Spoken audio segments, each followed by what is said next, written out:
దర్శకుడు ఆదిత్య ధర్ ప్రస్తుతం Indian cinema box office వద్ద ఒక సెన్సేషన్గా మారాడు. ఫ్యాంటసీ హంగులు లేకుండా కేవలం స్పై డ్రామాతో ఇండస్ట్రీ రికార్డులను తిరగరాసి ధురంధర్ సిరీస్తో తన సత్తా చాటాడు. ముఖ్యంగా 3 నెలల గ్యాప్లోనే వచ్చిన second part Dhurandhar the revenge ఏకంగా బాహుబలి 2, పుష్ప 2 వంటి భారీ చిత్ర రికార్డులను సవాల్ చేస్తూ వసూల బీభత్సం సృష్టించింది. ప్రస్తుతం అందరి దృష్టి ఆదిత్య ధర్ తన నెక్స్ట్ సినిమా ఎవరితో చేస్తాడనే దానిపైనే ఉంది. రాజమౌళి, సుకుమార్ వంటి దిగ్గజ దర్శకుల సరసన చేరిన ఆయన త్వరలో తన నెక్స్ట్ ప్రాజెక్ట్ను పట్టాలెక్కించే పనిలో ఉన్నాడట.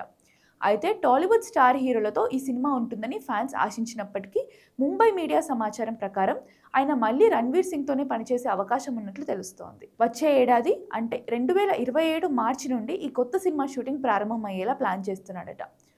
యూరి, ధురంధర్ చిత్రాల తర్వాత వస్తున్న ప్రాజెక్ట్ కావడంతో దీనిపై అప్పుడే భారీ అంచనాలు నెలకొన్నాయి. ఇండియాలోని టాప్ స్టార్స్ అందరూ ఆయనతో పనిచేయడానికి ఆసక్తి చూపిస్తున్నారు.